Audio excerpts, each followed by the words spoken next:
الحمد لله رب العالمين والصلاة والسلام على أشرف الأنبياء والمرسلين نبينا محمد وعلى آله وأصحابه أجمعين. أعوذ بالله من الشيطان الرجيم. بسم الله الرحمن الرحيم.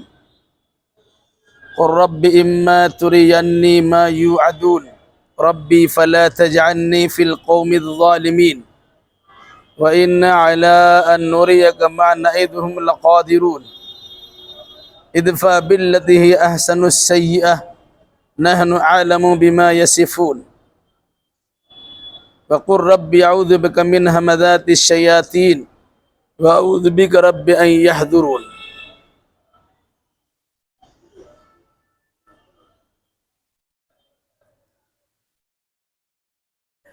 اس سے پہلے کی آیتوں میں اس حقیقت کو واضح کیا گیا تھا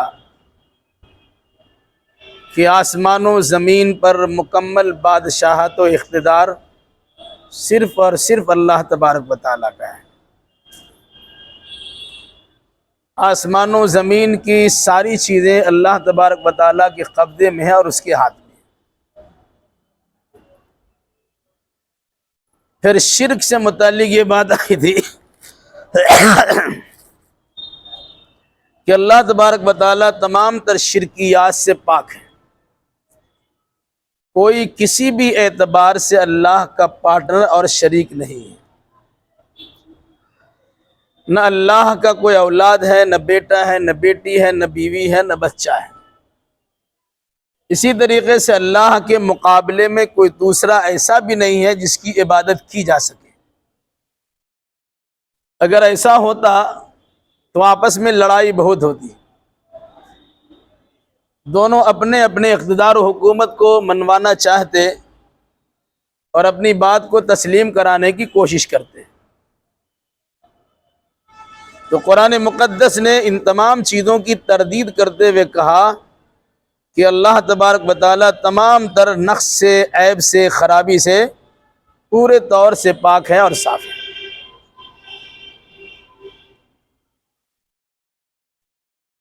اس سے پہلے بار بار یہ بات آ چکی ہے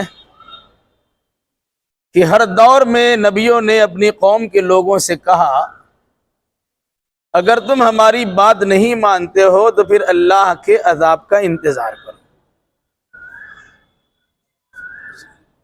اللہ کے نبی صلی اللہ علیہ وسلم نے بھی قوم کے سامنے یہی بات بیان کی. ایسے حالات پیدا ہو گئے کہ بس اللہ کا عذاب اترنے ہی والا ہے. تو اللہ کے نبی صلی اللہ علیہ وسلم کو بطور احتیاط کے اللہ نے یہ حکم دیا کہ اب اللہ تبارک و تعالیٰ سے اس طرح درخواست کیجئے کہ اللہ جب تو عذاب نازل کرنے والا ہو تو ہمیں اس عذاب کی فتنے سے بچا لینا. کہ ایسا نہ وہاں موجود رہے اللہ کہ تیرا عذاب نازل ہو جائے، اس کی چھینٹیں کچھ ہم پر بھی پڑ جائے. جبکہ اللہ تبارک و تعالیٰ کا دستور رہا ہے جب بھی کسی قوم پر نبی کی موجودگی میں عذاب آنے والا ہوتا ہے تو پہلے اس بستی سے نبی کو نکال لیتا ہے، پھر اس پر اللہ تبارک و تعالیٰ کا عذاب نازل ہوتا ہے. اللہ کے نبی صلی اللہ علیہ وسلم سے باضابطہ یہ دعا کہلوایا گیا، کروایا گیا کہ آپ اللہ سے دعا کیجئے. کیا دعا ہے؟ قُل رَبِّ إِمَّا تُرِيَنِّي مَا يُوعَدُونَ رَبِّ فَلَا تَجْعَلْنِي فِي الْقَوْمِ الظَّالِمِينَ. فرما دیے اے میرے رب اگر تو مجھے وہ دکھلائے گا جس کا تو نے ان لوگوں سے وعدہ کیا ہے، یعنی اللہ اس کے رسول کی بات نہ ماننے اور ان کی مخالفت کرنے کے نتیجے میں جو عذاب اترنے والا ہے، اگر تو ہمیں عذاب کا منظر اور اس کا سما دکھا دے تو کرنا کیا ہے؟ ربی فلا تجعلنی فی القوم الظالمین، اے میرے رب تو مجھے ظالم قوم میں شامل نہ کرنا. ایسا نہ ہو کہ ان کی نحوست ہم کو بھی لگ جائے، ان پر اترنے والا عذاب کچھ چھینٹیں ہمیں بھی پڑ جائے. تو میری گزارش یہ ہے کہ اللہ تو اس کو دکھلانے پر قادر ہے، کس قوم پر کیسا عذاب تو بھیج سکتا ہے وہ تجھ کو معلوم ہی ہے. اب اگر عذاب اترنے والا ہو، نازل ہونے والا ہو تو ہمیں اس سے بچا لینا ہے. وَإِنَّا عَلَىٰ أَن نُّرِيَكَ مَا نَعِدُهُمْ لَقَادِرُونَ. پھر اللہ نے کہا یقیناً جس چیز کا ہم نے ان لوگوں سے وعدہ کیا ہے ہم اسے آپ کو دکھانے پر قدرت رکھتے ہیں. چاہے تو عذاب کو ٹال دے، چاہے تو قوم کے لوگوں کو معاف کر دے، اور ہم چاہے تو ان پر عذاب نازل کر دے اور اپنی آنکھوں سے آپ دیکھ لیں. تو عذاب کا دینا، عذاب کا ٹال دینا، عذاب کا دکھا دینا، یہ سارے ہمارے اختیار میں ہے. ہم چاہیں اسے دکھا بھی سکتے ہیں. ہم قدرت رکھتے ہیں کہ کسی بڑی سے بڑی جماعت پر بھی ہمارا عذاب اتر سکتا ہے.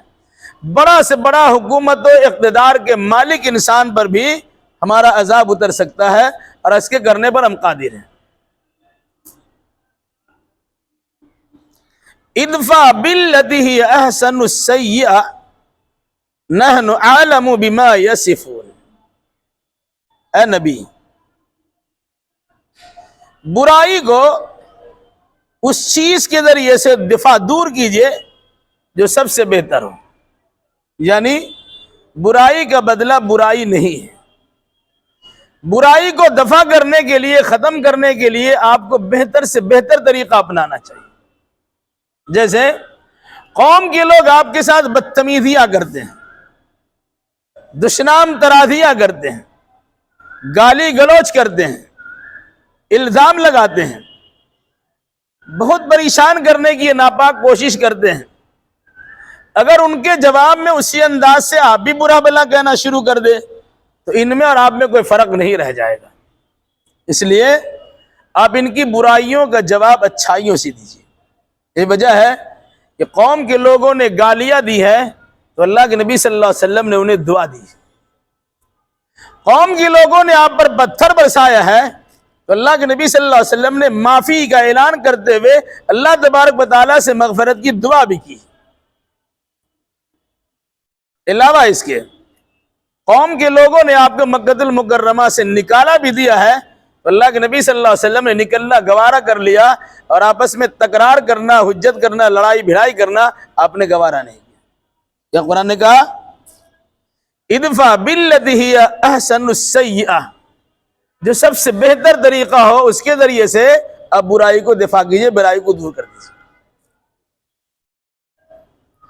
کہ اللہ تبارک و تعالیٰ نے کہا فَإِذَا الَّذِي بَيْنَكَ وَبَيْنَهُمْ عَدَاوَةٌ كَأَنَّهُ وَلِيٌّ حَمِيمٌ.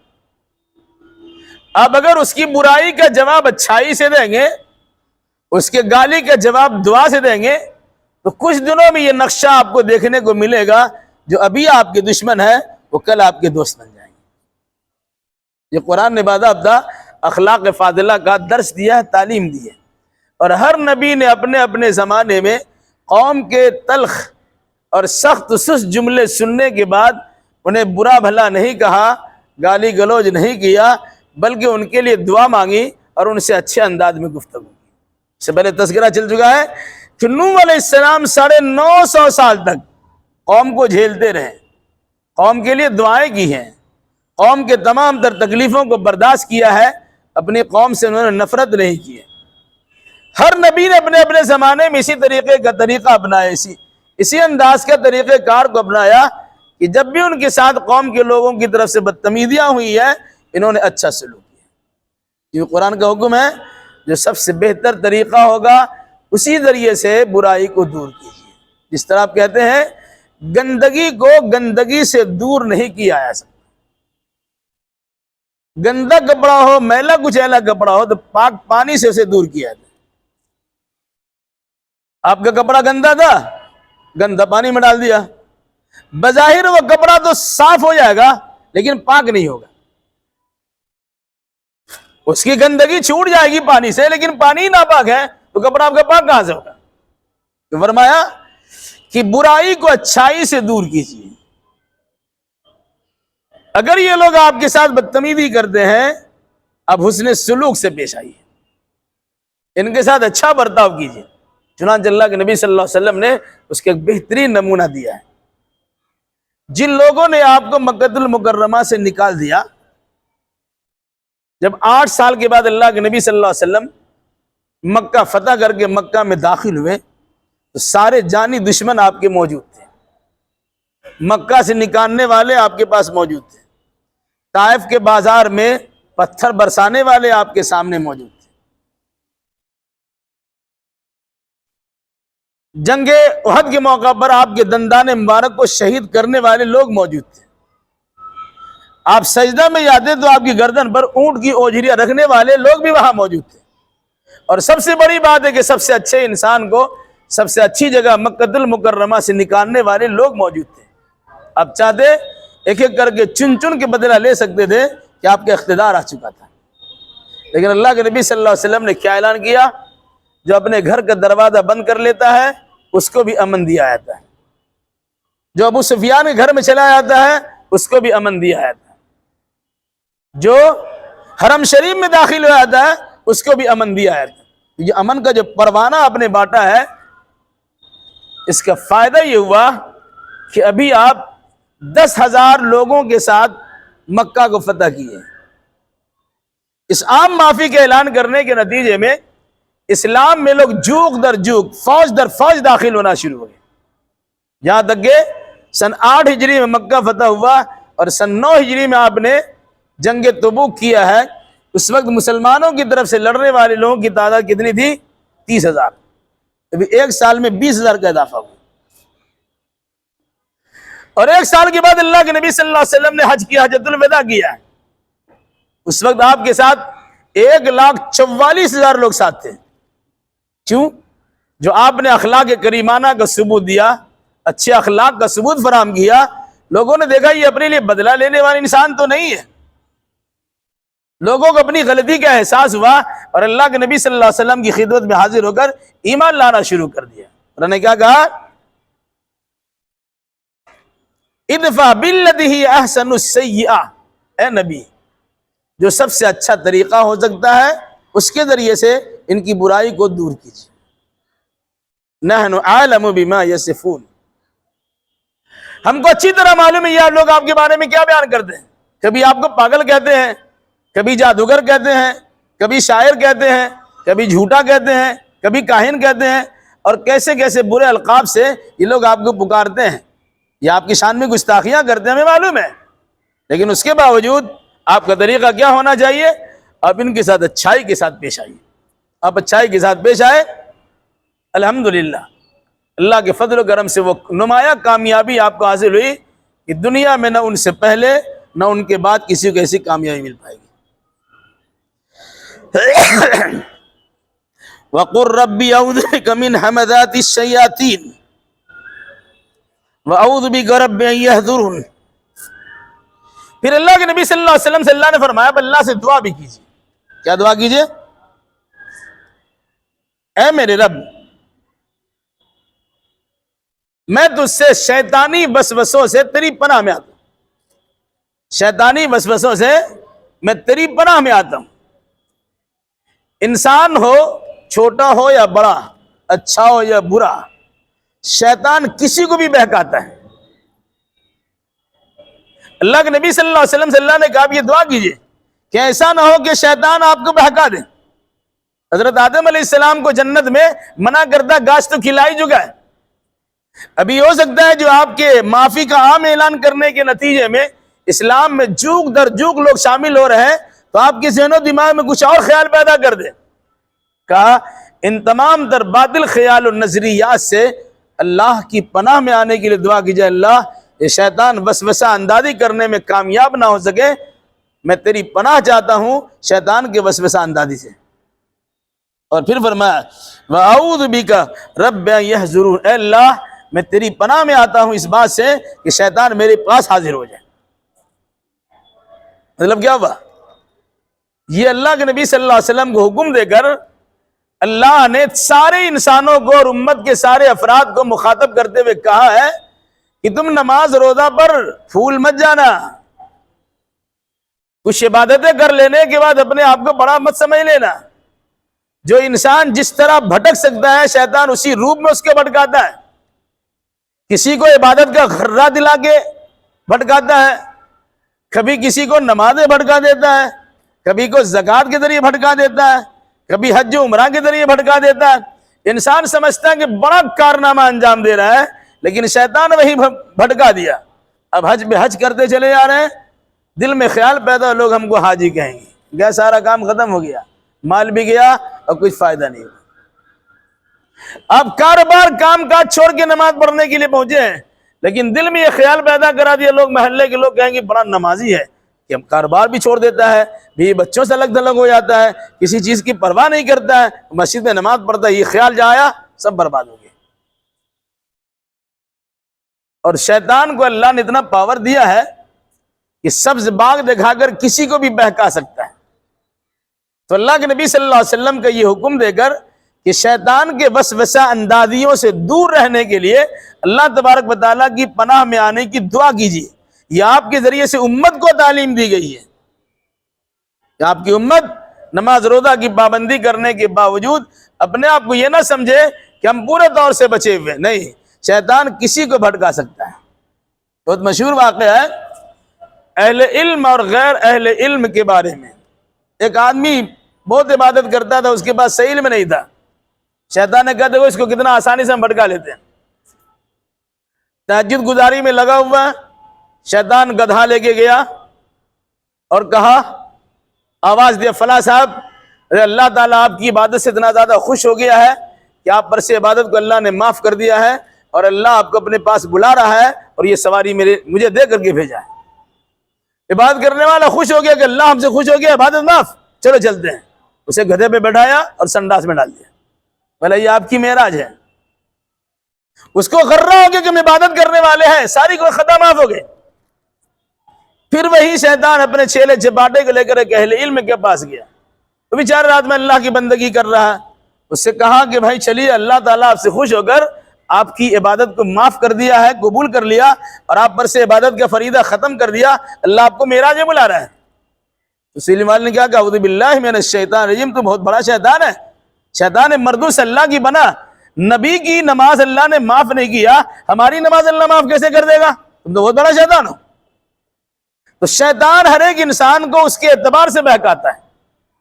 اس مناسبت سے اللہ نے اللہ کے نبی صلی اللہ علیہ وسلم سے کہا کہ آپ اللہ سے دعا کیجئے، قُلْ رَبِّ اعوذ بِكَ مِنْ ہَمَزَاتِ الشَّيَاطِينِ، اللہ میں شیطان کی وسوسہ اندازی سے تیری پناہ میں آتا ہوں. وَاعُوذُ بِكَ رَبِّ أَن يَحْضُرُونِ، اور اے میرے رب میں اس بات سے بھی پناہ مانگتا ہوں کہ شیطان میرے قریب آ جائے. ہم سمجھ لیں گے نہیں، فتنہ و فساد سے اللہ کی پناہ چاہنی چاہیے، کیونکہ حالات جب بگڑتے ہیں اور خراب ہوتے ہیں، بچنا، ایمان کا بچانا بڑا دشوار ہو جاتا ہے. تو اللہ کے نبی صلی اللہ علیہ وسلم کو حکم دیا شیطان آپ کے قریب نہ ہونے پائے، اس کے لیے بھی اللہ سے پناہ مانگی، اللہ کی پناہ مانگی. یہ آپ کے ذریعے سے امت کو تعلیم دی گئی ہے کہ سب کچھ کر لینے کے بعد اعوذ باللہ من الشیطان الرجیم کا باضابطہ پڑھا کیجئے، بولا کیجئے. میں شیطان مردود سے اللہ کی پناہ میں آتا. قرآن پڑھنے سے پہلے، کہ قرآن تو ہدایت ہے، ہدایت دینے والی کتاب ہے، لیکن قرآن سے پڑھنے سے پہلے آپ کی کیا کہا گیا؟ اذا قرأت القرآن فاستعذ باللہ. جب آپ قرآن پڑھنا شروع کیجئے تو شیطان مردود سے اللہ کی پناہ چاہ لیجیے. کیوں؟ کہ انسان کو شیطان اس قرآن کے ذریعے سے بھی گمراہ کر دیتا ہے، اس کے الٹا پلٹا معنی مطلب سمجھا دیتا ہے، اس کے کھود کرید میں انسان کو لگا دیتا ہے، وہ اسی میں الجھا ہوا ہے. اب اللہ تعالیٰ کے بارے میں غلط قسم کے خیالات سے دوچار ہو گیا، بھٹک گیا. کہا قرآن پڑھیے اللہ کی پناہ میں آ کر، اس کے بعد آپ بسم اللہ پڑھتے ہیں، بسم اللہ الرحمن الرحیم. کیا مطلب ہوا؟ اللہ رحمان و رحیم کے نام کی مدد کے ساتھ میں قرآن پڑھتا ہوں. جس کو اللہ کی مدد شامل ہاں رہے گی وہ شیطان کے وسوسہ سے بچ جائے گا. حتی اذا جاء احدهم الموت قال رب ارجعون. یہاں تک کہ جب ان میں سے کسی کی جب موت آتی ہے تو کہنا شروع کرتا ہے رب ارجعون، اے میرے رب مجھے پلٹا دے، ایک بار زندگی مجھے اور بھی عطا کر دے. لعلی اعمل صالحا فیما ترکت، تاکہ میں باقی مادہ زندگی میں اور بھی کچھ اچھے اعمال بجا لاؤں، جو چھوڑ کے آیا ہوں وہاں جا کر اچھے اعمال کر کے اپنا کام کاج پورا کر لوں۔ قرآن کیا کہتا ہے؟ کلا، ہرگز نہیں، ایسا تو نہیں ہوگا۔ انہا کلمۃ ہوا قائلھا، ایک ایسی بات ہے جسے یہ بول رہا ہے۔ ومن ورائہم برزخ الی یوم یبعثون، ان کے پیچھے ایک آڑ ہے اور قیامت سے پہلے پہلے وہ ادھر آ ہی نہیں سکتے۔ مطلب کیا ہوا؟ انسان جب مرتا ہے اسے احساس ہوتا ہے کہ ہمیں اور بھی کچھ کارنامہ انجام دینا چاہیے تھا، انجام نہیں دے پایا،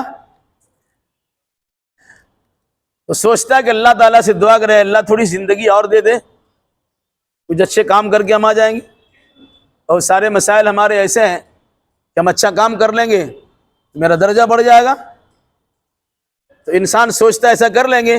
موت کے وقت بھی کہے گا، قبر میں بھی کہے گا، حشر میں بھی کہے گا، جہنم میں جانے کے وقت بھی کہے گا اللہ ایک چانس دیجئے تو ہم چلے دنیا میں کچھ عمل کر کے آئے۔ اور کیجئے گا، انسان مرنے کے بعد اچھے عمل کرنے کی فکر کرتا ہے، نہیں سوچتا ہے، کہتا ہے کہ ہمیں بیوی بچوں بھیج دے، وہاں سب بیوی بچے کو بھول جاتا ہے، سارا کاروبار کو بھول جاتا ہے، اب اس کے سامنے عمل نظر آتا ہے، اگر عمل نہیں ہے تو کیا ہے؟ اس مناسبت کہا ہمیں بھیج دے، کچھ عمل کر کے آ جائے، شاید اس کے نتیجے ہماری بخشش ہو جائے۔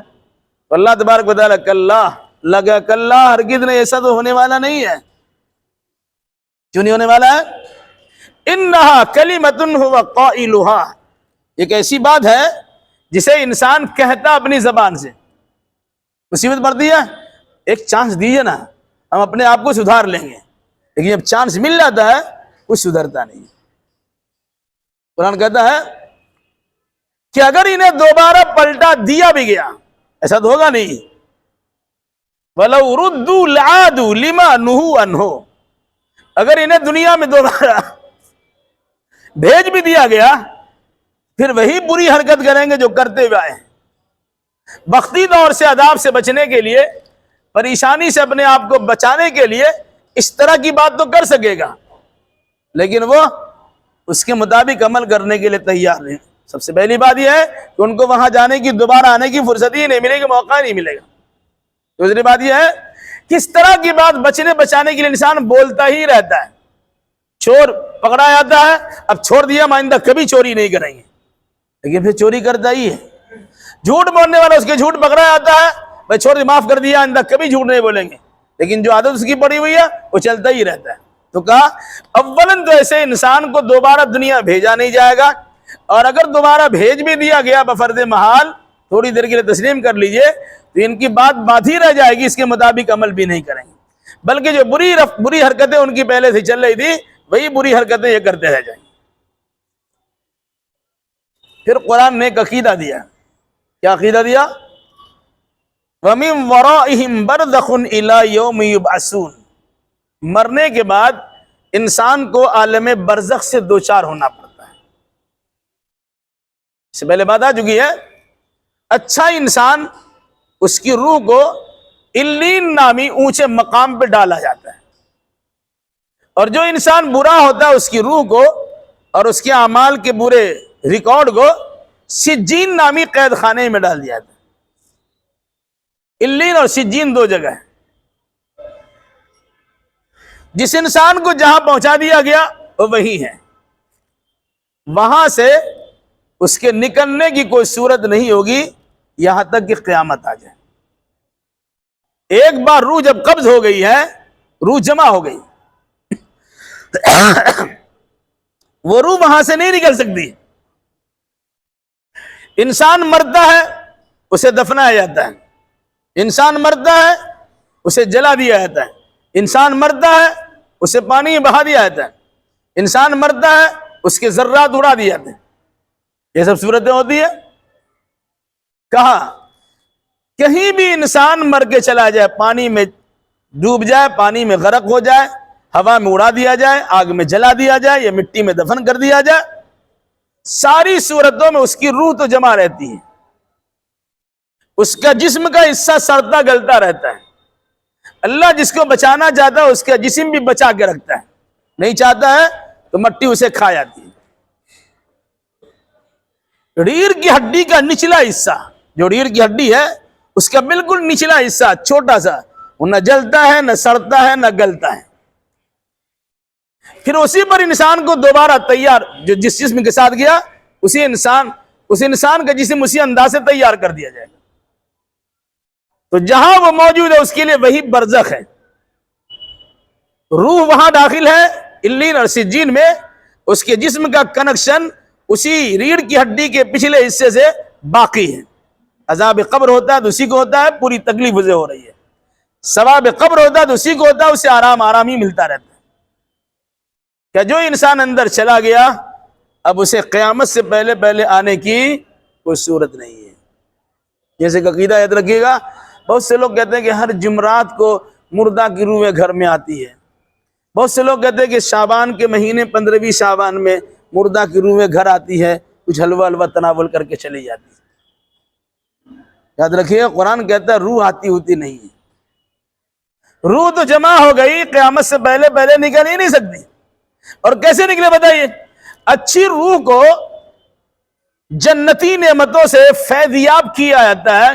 کوئی انسان جنت کے پرکیف نعمتوں کو چھوڑ کر دنیا کی ذلت و خواری کی زندگی میں آنا گوارا کرے گا؟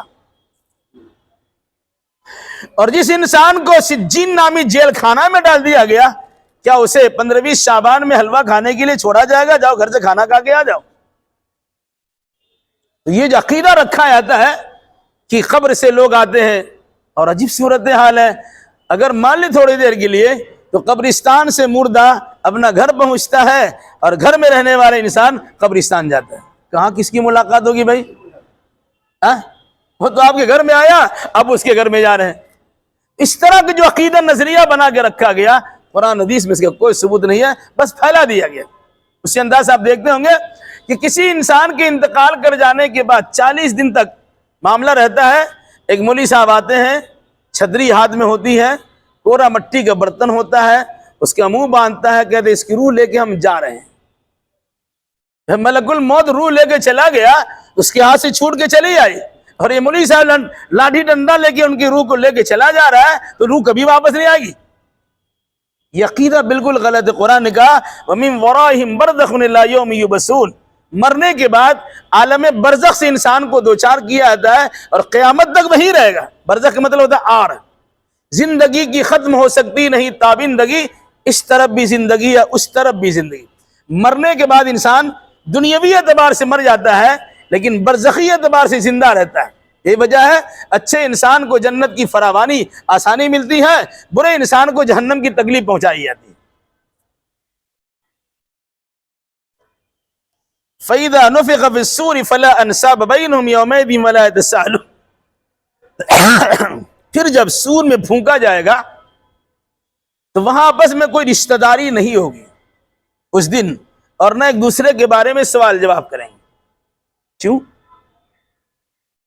شروع مرحلہ میں جب انسان اٹھے گا سب ایک دوسرے سے بھاگے گا، کوئی کسی کو پہچانے گا نہیں۔ بھائی ہے ایک نیکی مانگ لے گا، بہن ہے ایک نیکی مانگ لے گی، ماں ایک نیکی مانگ لے گی، باپ ایک نیکی مانگ لے گا۔ سب مانگنے والے ہم کہاں سے دیں گے؟ بھاگو۔ تو قرآن نے کیا کہا؟ یوم یفر المرء من اخیہ وامہ وابیہ وصاحبتہ وبنیہ لکل امرئ منہم یومئذ شأن یغنیہ، اس دن ہر ایک دوسرے سے بھاگے گا، سب اپنے اپنے حالات سے پریشان ہوں گے، پرسان حال کوئی کسی کا نہیں ہوگا۔ یہ ابتدائی مرحلے میں۔ پھر جب معاملہ فیصلہ ہو جائے گا جنت و جہنم کا، لوگ کھوجیں گے ہمارے رشتہ دار کہاں ہیں۔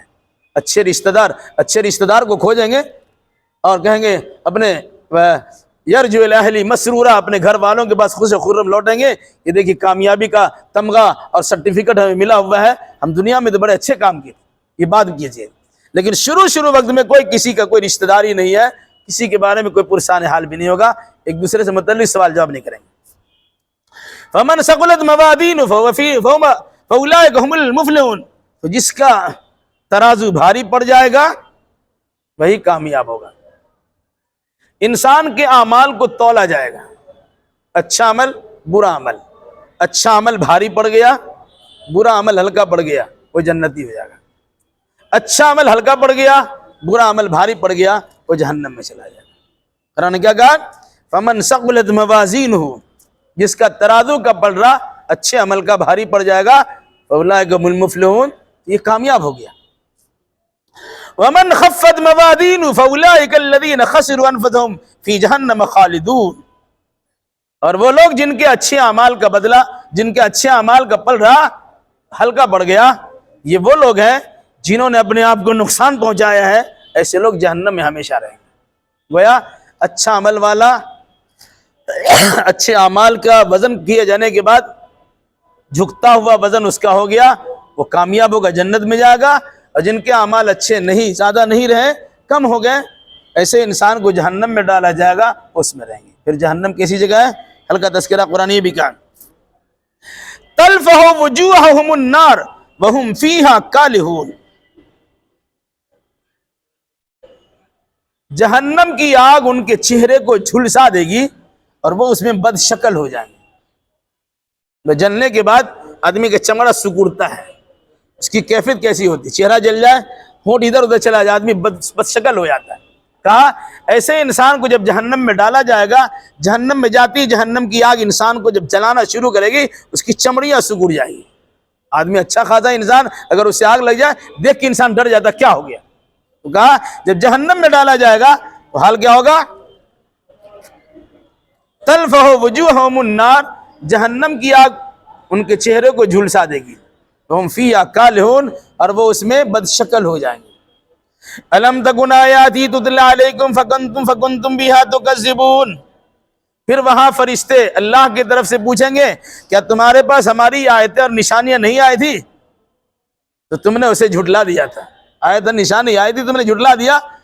ہماری آیتیں آئی تھی، اس کو ماننے کے بعد تم نے اس کی انکار کر دیا، نتیجہ کیا ہے؟ اب جہنم میں چلو۔ اگر مان لیتے تو جہنم میں نہیں آتے، آرام سے مان لیتے۔ قالوا ربنا غلبت علینا شقوتنا وکنا قوما ضالین۔ پھر کہا اے اللہ ہماری بدبختی ہم پر غالب آ گئی تھی، اے اللہ جس کے نتیجے ہم گمراہ ہو گئے تھے۔ آج ہمیں احساس اپنی بدبختی کا اور گمراہ ہونے کا، ہمیں تو بخش دے۔ ربنا اخرجنا منہا، اے اللہ ہمارا رب ہمیں یہاں سے نکال دے۔ فإن عدنا فإنا ظالمون، اب اگر وہی جا کے پھر اگر ہم وہاں سے نکل کر وہی برا عمل کریں گے تب تو پکا ہم ظالم ہو جائیں گے۔ یقین دلاتے ہیں کہ ہم اچھا عمل کر کے آئیں گے، ایک چانس دیجئے، ہمیں دنیا بھیج دیجئے۔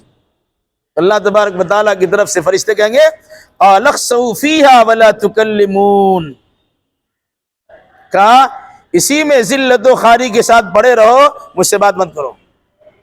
دنیا میں تمہیں زندگی دی گئی تھی، اچھے عمل کر کے آتے، آسانی کے ساتھ یہاں رہتے، تو دنیا تم نے جس طرح چاہا گزار دیا، اب دوبارہ تمہیں دنیا دی جائے گی، کیا گارنٹی اور ضمانت ہے کہ وہاں تم اچھا عمل کر کے آؤ گے؟ اس لیے وہاں جانے کا سوال پیدا نہیں ہوتا۔ اس جہنم میں ذلت و خواری کا مزہ چکھو اور مجھ سے اب بات مت کرنا۔ بار بار انسان اللہ سے کہے گا اللہ چھوڑ دے، اللہ معاف کر دے، اب تو معافی کا سوال پیدا نہیں ہوتا۔ داروگہ جہنم سے کہیں گے ذرا اللہ تعالیٰ سے کہیے کہ اللہ ہمیں موت ہی دے دے۔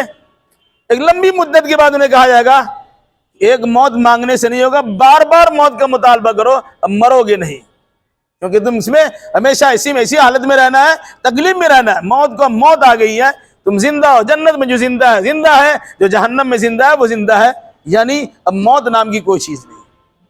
اس اندازہ لگائیے اللہ تبارک و تعالیٰ نے انسانوں کو سدھرنے کے لیے اور سدھارنے کے لیے آیات قرآنیہ کے ذریعے سے اور اللہ کے نبی صلی اللہ علیہ وسلم نے اپنے فرمودات اور حدیث کے ذریعے سے بڑی اہم رہنمائی کی ہے۔ کاش کہ ہم لوگ کتاب و سنت کی روشنی میں اپنے صحیح عقیدے اعمال کو بجا لاتے تو فائدہ ہی فائدہ رہتا ہے۔ اللہ ہمیں اور آپ کا جملہ مسلمانوں کو کتاب و سنت کی روشنی میں صحیح عقائد و اعمال بجا لانے کی توفیق مرحمت فرمائے۔ آمین۔